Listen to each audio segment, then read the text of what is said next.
जय मसीह की। स्वागत है आपका मरकुस 14 अध्याय के अध्ययन के चौथे दिन में। आज हम 43 से 65 आयतों को देखेंगे। कल हमने देखा था यहूदा एक भीड़ लेकर गतसमनी के बगीचे में पहुंचा था। अब देखिए आगे क्या होता है 43 से 52 में। यीशु यह कह ही रहे थे कि बाहरों में से एक यहूदा आ गया। उसके साथ तलवारें और लाठियां लिए एक भीड़ थी जिसे महापुरोहितों, शास्त्रियों और धर्मविदों ने भेजा था।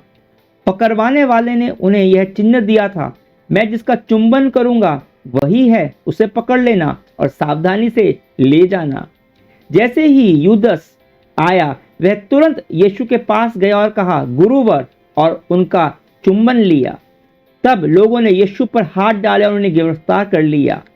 इस पर पास खड़े शिष्यों में से एक ने अपनी तलवार खींच ली और उसे प्रधान महापुरोहित के सेवक पर चलाकर उसका कान उड़ा दिया।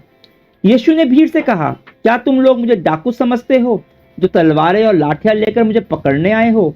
मैं प्रतिदिन तुम्हारे साथ था, मंदिर में शिक्षा दिया करता था, फिर भी तुमने मुझे गिरफ्तार नहीं किया।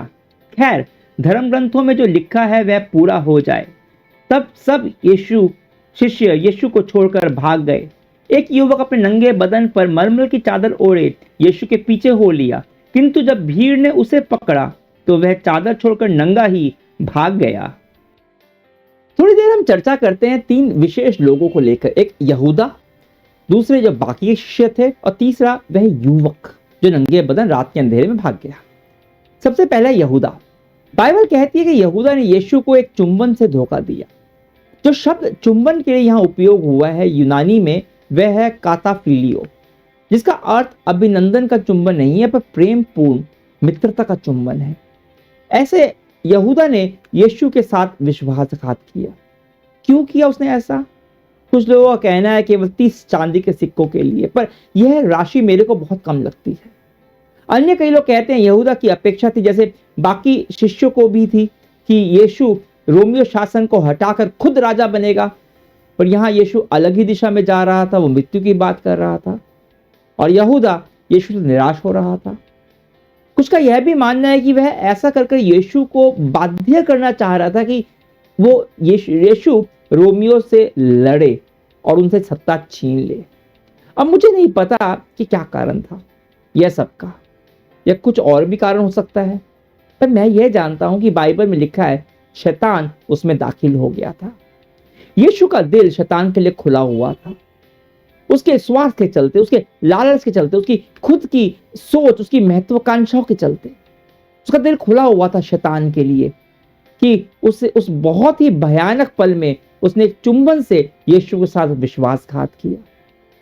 पर परमेश्वर ने उसके धोखे को अपनी योजना के लिए इस्तेमाल किया। हम पूरी बाइबल में देखते हैं कि किस तरह से परमेश्वर लोगों की बुराइयों को, शैतान की रणनीति को अपनी प्रयोजन के लिए इस्तेमाल करते हैं। पर इसका अर्थ यह नहीं है कि जो बुराई हम करते हैं उसका दायित्व हमारा नहीं होता। और अगर वे लोग परमेश्वर के अनुग्रह को स्वीकार कर क्षमा नहीं मानते तो उन्हें अपने पापों का परिणाम भुगतना पड़ता है। और यहूदा का भी उसको भी यही पड़ा, उसके साथ भी यही हुआ। हम यहूदा को देखते हैं और फिर हम देखते हैं शिष्यों को। एक शिष्य तलवार से निकालकर सैनिक का कान काट दिया। दूसरे सुसमाचार बताते हैं कि शिष्य और कोई नहीं, पतरस ही था, और यीशु ने उस सैनिक का कान वापस जोड़ भी दिया। उसने वही उसे चंगा कर दिया उसी समय जब लोग उसे बंदी बना रहे थे। और ये मुझे बताता है कि जब उसे बंदी बनाया जा रहा था उस समय भी यीशु पूरे नियंत्रण में था। और फिर 50 आयत में लिखा है कि सारे शिष्य यीशु को छोड़कर भाग गए। ठीक जैसा यीशु ने कहा था कि मेरी भेड़ें तितर बितर हो जाएंगी, ठीक वैसे ही। तो हमने यहूदा को देखा, हमने शिष्यों को देखा। अब एक रहस्यमय युवक है यहाँ पे 51 आयत में, जिसने केवल एक चादर लपेटी हुई है। कौन है ये? बाइबल का हर एक विद्यार्थी का यही मानना है कि यह और कोई नहीं पर मरकुस ही था। मरकुस इस सुसमाचार का लेखक। बहुत बड़ी संभावना है कि जिस कमरे में यीशु और उसके शिष्यों ने फसह का भोजन खाया था वह मरकुस के परिवार वालों का ही घर था। हम ऐसा कैसे कह सकते हैं? क्योंकि प्रेरित 12:12 में बाइबल में लिखा है, जब उसने यह समझ लिया तो वह यूहन्ना की माता मरियम के घर चला गया। यूहन्ना जो मरकुस भी कहलाता था, वहां बहुत से लोग एक साथ प्रार्थना कर रहे थे। हम जानते हैं कि यहीं पर उसी कमरे में शिष्य प्रार्थना के लिए इकट्ठा हुआ करते थे। यहाँ यीशु ने फसह का भोजन खाया था और प्रभु भोज की स्थापना की थी। और प्रेरित की इस आयत में लिखा है कि यह यूहन्ना, जिसका नाम मरकुस भी था, उसकी माता मरियम का यह घर था। नहीं नहीं तो आप सोचिए, ये जो हुआ वो सब नंगा ही भाग गया, ये अगर ये जिसका खुद मरकुस का खुद का अनुभव नहीं होता तो वह ये सब कैसे जानता? केवल वही व्यक्ति जान सकता है जिसका खुद का अनुभव था, और उसने इसके बारे में सुसमाचार में लिख दिया। तो यहूदा हो सकता है कि पहले सैनिकों को लेकर मरकुस के घर में, जहां पे वो ऊपर कमरा था, जहां पे यीशु ने फसह का भोज लिया था, वहां पे गया हो। और उस समय मरकुस हो सकता है निवस्त्र होकर वो सो गया हो, और जब दरवाजा खटखटाया होगा तो उसने चादर ओढ़ी, चादर ओढ़ कर उस दरवाजा खोला होगा, पर उन लोगों तो यीशु वहां पे थे नहीं। तो यहूदा ने बताया होगा कि वो वहां पे गतसमनी के बगीचे में गए होंगे, तो वो लोग गतसमनी के बगीचे में गए और कौतूहलवश मरकुस भी उनके पीछे पीछे आ गया, वही चादर लपेटे हुए। तो मरकुस इस सुसमाचार का लेखक वहां पर था, और यह उसके जीवन का कोई बढ़िया पल नहीं था, फिर भी उसने सबके लिए इसे यहाँ लिख दिया। इस बारे में कल हम थोड़ी सी और चर्चा करेंगे, पर अब हम देखते हैं कि गतसमने से निकलकर जब यीशु पर मुकदमा चलता है 53 से 65 आयत में, वे यीशु को प्रधान महापुरोहित के यहाँ ले गए। तब महापुरोहित, धर्मवृद्ध और शास्त्री वहां एकत्र हुए थे।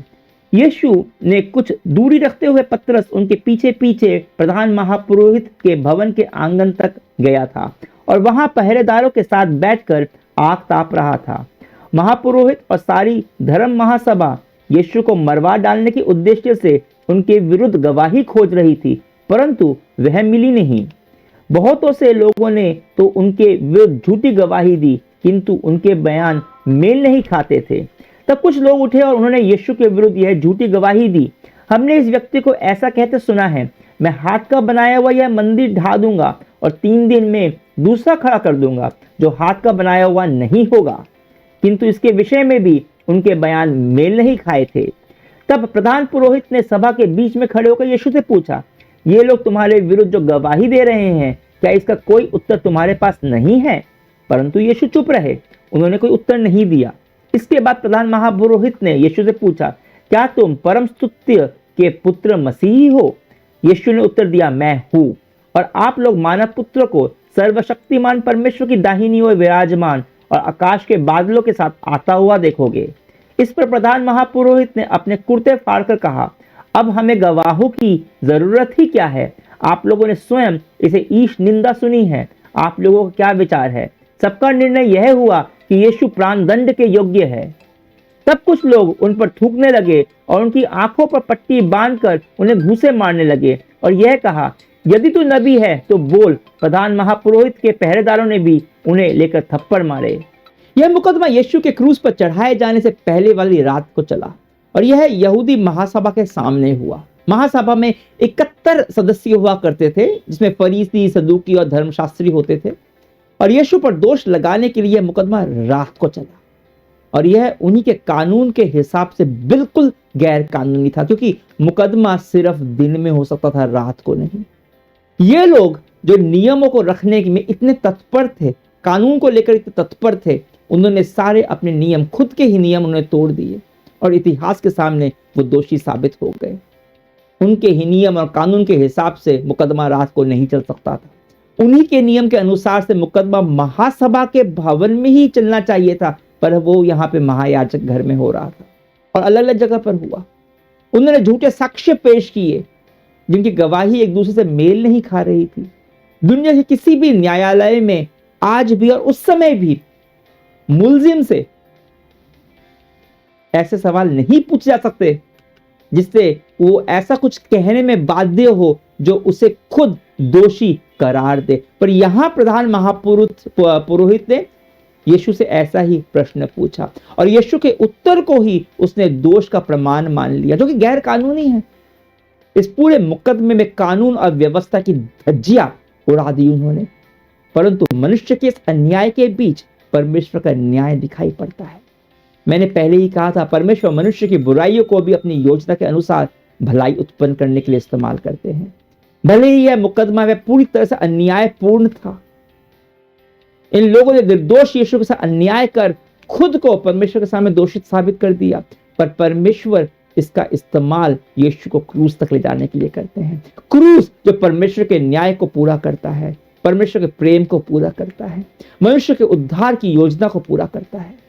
जब मैं इन आयातों को पढ़ता हूं, मैं खुद को यीशु के अपमान से उबार नहीं पाता।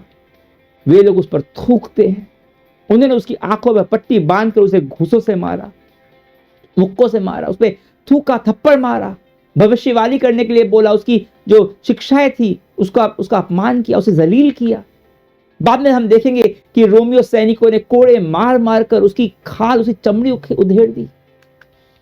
मेरे से हजम नहीं होता कि खुद परमेश्वर का पुत्र मेरे लिए उसने यह सब कुछ सहन किया, मुझसे हजम नहीं होता। एक ही प्रतिक्रिया इसकी हो सकती है, वो है उपासना और प्रार्थना। यीशु मसीह, तू जो परमेश्वर है, सृष्टि करता है, प्रेम के खातिर तू दीन बना, नम्र बना, अपनी ही सृष्टि में एक मनुष्य बनकर आया मेरे लिए, अपमान और जिल्लत सही मेरे लिए, क्रूस की मौत सही मेरे लिए। तूने मेरे लिए वह किया जिसके योग्य मैं नहीं हूं, और तूने मेरे लिए वो सहा जिसके योग्य तू नहीं है। तूने सब सहा मेरे पापों के वजह से। तूने सारे कष्ट, सारी वेदना, सारे पाप, हमारी मौत तक अपने ऊपर ले ली ताकि मुझे अनंत जीवन मिल सके। धन्यवाद। ऐसा तूने संसार के प्रत्येक मनुष्य के लिए किया, पर धन्यवाद तूने ऐसा मेरे लिए किया, विशेष तौर में से मेरे लिए किया। और धन्यवाद कि तूने प्रेम का मतलब समझाया, अनुग्रह का और विनम्रता का अर्थ समझाया। हमें तूने प्रेम का मतलब समझाया, क्षमा का मतलब समझाया। धन्यवाद, धन्यवाद। यीशु तेरे नाम से प्रार्थना करते हैं, आमीन। कल हमसे जुड़िएगा, हम बात करेंगे कि जब यह मुकदमा चल रहा था उस समय पतरस के साथ क्या हुआ। तब तक के लिए आज्ञा दीजिए। परमेश्वर की महिमा हो।